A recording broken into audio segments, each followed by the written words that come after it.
Ciao, oggi vediamo la video recensione per l'EPC 1025C.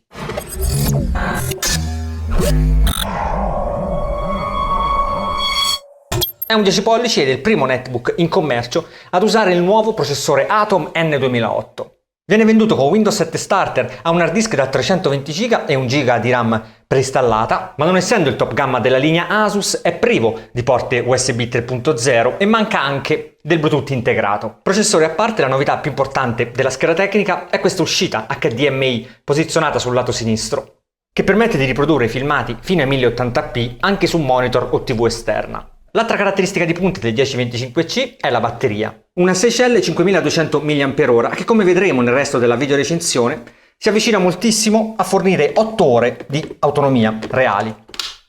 Rispetto agli EPC del 2011 abbiamo anche un nuovo design, con finiture completamente opache come ormai è un classico per gli EPC Asus, con linee che non sono proprio tra le più sottili viste nel settore netbook, ma che propongono degli angoli smussati che le fanno sembrare molto eleganti e sobrie. Batteria compresa in netbook pesa 1 kg e 100 grammi.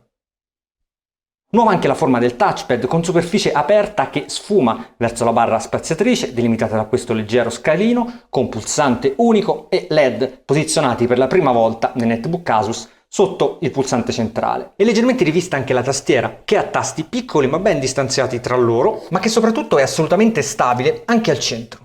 Detto questo, vediamolo finalmente in azione. Come previsto, la piattaforma Cedar Trail e il processore dual core a 1.86 GHz permettono di avere un Windows 7 fluido e abbastanza reattivo, nonostante il quantitativo basso di memoria RAM preinstallato, e lo stesso permettono una buona navigazione web, anche multisito, anche a schermo intero, se volete, così come la riproduzione di filmati 1080p sia in streaming, come in questo caso su YouTube, che in locale, magari utilizzando Windows Media Player Home Cinema, opportunamente configurato seguendo il mio precedente tutorial, così da sfruttare l'accelerazione hardware della GPU GMA 3600. Io qua ho 3 filmati di test, un MKV a 720p, vedete in basso abbiamo la riproduzione di XVA, viene riprodotto senza problemi, così come un MP4 1080p, anche lui con accelerazione hardware abilitata e anche lui riprodotto senza il minimo problema, e anche una voce HD ancora 1080p preso direttamente dalla fotocamera, dalla videocamera. E il tutto può essere replicato anche su uno schermo più grande, su una TV come questa che è una 42 pollici, sfruttando l'uscita HDMI integrata.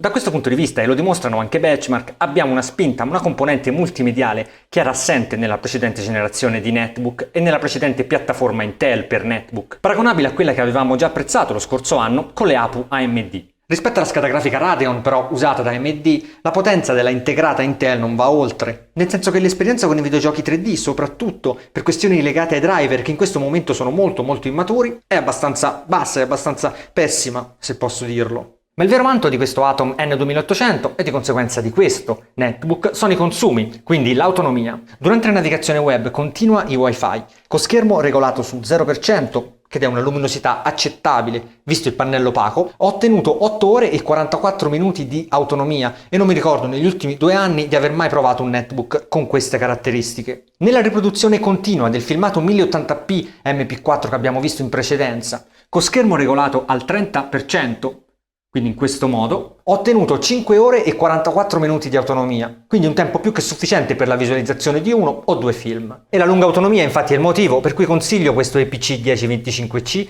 a chi ha bisogno di una macchina leggera, piccola, ben costruita nonostante comunque la categoria netbook, in grado di restare accesa tutto il giorno, ma che può essere utile anche una volta arrivati a casa per guardare un filmato Blu-ray o per fare della piccola produttività domestica, magari collegando un monitor esterno. Tra le altre caratteristiche interessanti dell'EPC 1025C vi segnalo la funzionalità Instant On, che vi permette di mandare il computer in stand-by e di riattivarlo in 3 secondi, ma anche, ed ecco il vero difetto del netbook, l'impossibilità di aggiornare la memoria RAM personalmente perché non è previsto alcuno sportellino per raggiungerla. Bene, per altri dettagli su EPC 1025C vi consiglio di leggere la video recensione completa di cui vedete adesso il link sullo schermo e di iscrivervi a questo canale YouTube per tutti gli altri aggiornamenti.